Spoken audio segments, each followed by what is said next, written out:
এগুলো হচ্ছে আমাদের টোকেন। দেন হচ্ছে আইডেন্টিফায়ার, আইডেন্টিফায়ারের মধ্যে যে ফ্যাক্ট গুলো চলে আসে সেটা হচ্ছে ভ্যারিয়েবল নেম। এই যে এই আইটা কি একটা ভ্যারিয়েবল, এটা হচ্ছে আমাদের একটা আইডেন্টিফায়ার। বা হচ্ছে ফাংশন নেম, ফাংশন নেম কি হতে পারে, এই যে একটা মেইন বা এখানে যে এফ ও ও, এটা একটা ফাংশন নেম না, ফাংশন নেম হয়ে যাবে হচ্ছে আমাদের আইডেন্টিফায়ার। থার্ড যে পয়েন্ট যেটা হচ্ছে টোকেন হতে পারে অপারেটরস, প্লাস অপারেটর বা হচ্ছে equal operator, plus plus operator, minus minus operator, minus operator, এই যে এগুলো হচ্ছে আমাদের অপারেটর। তো এগুলোও কি হবে, এগুলো হবে token.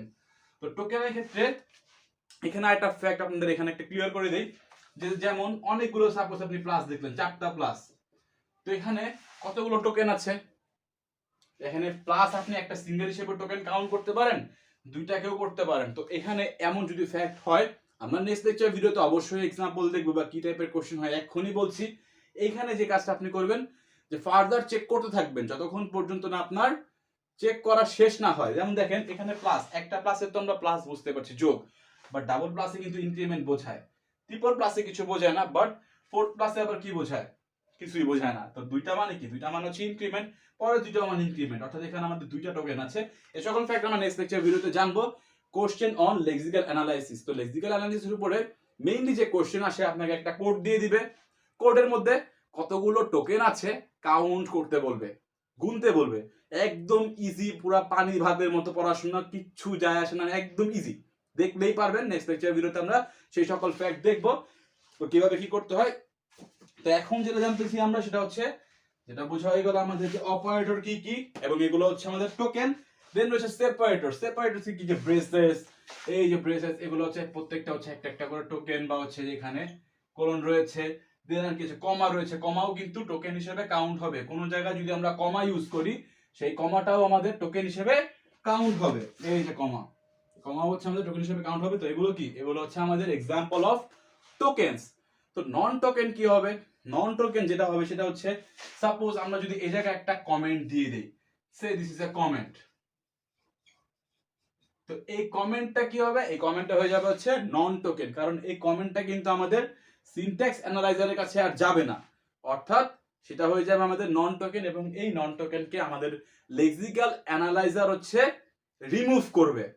Mind it, lexical analyser remove করবে, বাট কম্পাইলার কিন্তু ইগনোর করবে।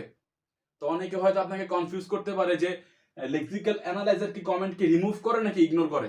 লেক্সিক্যাল অ্যানালাইজার কমেন্টকে রিমুভ করবে, যার জন্য কম্পাইলার ইগনোর করতে পারছে। যদি লেক্সিক্যাল অ্যানালাইজার রিমুভ না করতো, কম্পাইলার ইগনোর করতে পারতো না। তো আশা করছি কাহিনী বুঝতে পারছেন। তো ইগনোর করছে কে, ইগনোর করছে কম্পাইলার, বাট রিমুভ করছে কে, লেক্সিক্যাল অ্যানালাইজার। তো কমেন্ট বা হোয়াইট স্পেস, নিউ লাইন, এগুলোকে রিমুভ করা হচ্ছে আমাদের লেক্সিক্যাল অ্যানালাইজার, ইগনোর করে হচ্ছে আমাদের মেইনলি কম্পাইলার। তো ওভারঅল যদি বলি, কম্পাইলার ইগনোর করে যাবে এগুলোকে, বাট ইগনোরটা কেন করতে পারছে, তার এত গাছ কোথা থেকে আসছে, আসছে হচ্ছে লেক্সিক্যাল অ্যানালাইজারের জন্য, কারণ সে হচ্ছে এগুলোকে রিমুভ করে দিচ্ছে। তো আশা করছি ফ্যাক্ট বুঝতে পারছেন। তো এক্সাম্পল অফ টোকেনস কি যদি পরীক্ষায় আসে, আপনি আশা করি পারবেন লিখতে। নন টোকেনস কি, new line, braces, white space, এগুলো হচ্ছে আমাদের নন টোকেনস। তো আশা করছি এখানে সব কাহিনী আপনার ক্লিয়ার হয়ে গিয়েছে। লাস্ট একটা ফ্যাক্ট, ছোট একটা কোশ্চেন, যে হাউ লেক্সিক্যাল অ্যানালাইজার ফাংশনস, অর্থাৎ লেক্সিক্যাল অ্যানালাইজার কিভাবে ফাংশন করে। একটা ফ্যাক্ট আপনি বুঝেই গেলেন, টোকেনাইজেশন, মানে প্রত্যেকটাকে টোকেন টোকেন টোকেন টোকেন হিসেবে ভাগ করে, ভাগ করে কার কাছে দেয়, সিনট্যাক্স অ্যানালাইজারের কাছে দেয়। সেকেন্ড হচ্ছে যে remove white spaces, lexical analyser কি করছে, হোয়াইট স্পেসকে রিমুভ করে দিচ্ছে। অনেক হোয়াইট স্পেস পড়তে পারে আপনার ট্যাব বাট, অনেক আপনি যত ইচ্ছা তত দেন, সেগুলো কিন্তু কাউন্টেই আসবে না।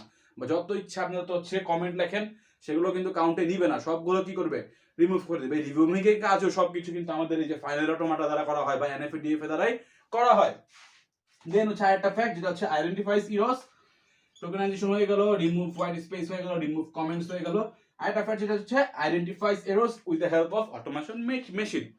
সিম্পল, যে ওই যে ফাইনাল অটোমাটা রয়েছে বা ডিএফএ এনএফএ রয়েছে, সেটা দ্বারা হচ্ছে ওইখানে আমাদের মেশিনটাই এমন ভাবে ডিজাইন করা থাকে যে কোনো রকম যদি কোনো এরর থাকে, বা কোনো রকম যদি আমাদের ফল্ট পরে, এররের যে আমাদের লেকচার ভিডিও হবে সেখানে আপনি দেখলেই বুঝতে পারবেন যে কিভাবে কি কাজগুলো হচ্ছে। সিম্পল হচ্ছে এরর থাকলে বলে দেয় যে অমুক নাম্বার লাইনে, অমুক নাম্বার কলামে, অমুক নাম্বার রোতে সেই জায়গায় হচ্ছে ভুলটা রয়েছে। দেখবেন আপনি সময় কোড বক্সে করবেন, লাল বাতি জ্বলতে থাকে বা নিচে আপনাকে মেসেজ দেয় যে ও এই জায়গায় ভুলটা হচ্ছে, আপনি এই সিনট্যাক্সটা দেননি, এই এররটা করেছেন, আপনার এই একটা এক্সট্রা ক্যারেক্টার চলে এসেছে, বলে দেয় কিন্তু।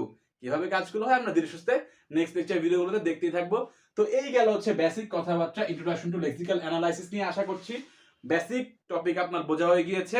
নেক্সট লেকচার ভিডিওতে আমরা দেখবো হচ্ছে কোশ্চেন অন লেক্সিক্যাল অ্যানালাইসিস। তো এটা হচ্ছে মোস্ট ইম্পর্টেন্ট, এক্সামিনেশনে আপনার এই টাইপেরই কোশ্চেন থাকবে।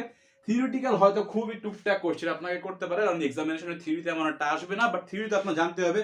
কারণ থিওরি যদি আপনি না জানেন, আপনার ভিতরের বেসিক কিন্তু ক্লিয়ার হবে না যে অ্যাকচুয়ালি কি কাজ হচ্ছে। আপনি মজাটা পাবেন না, মজা জানার জন্য হচ্ছে, মজাটা পাওয়ার জন্য আপনার থিওরি জানতে হবে। বাট পরীক্ষায় আসবে কোশ্চেন আমাদের পাস করতে হবে, বা যার যত রকম ডিজায়ার, যে যত হাই সিজিপিএ চায় বা যার যেরকম গোল, সেটা আমাদের অ্যাচিভ করতে হবে। তো সেই জন্য হচ্ছে নেক্সট লেকচার ভিডিওটা important, question on lexical analysis. তো কিরকম কোশ্চেন হয় সেই লেকচার ভিডিও দেখার আমন্ত্রণ জানিয়ে এখানে বিদায় নিচ্ছি। আসসালামু আলাইকুম।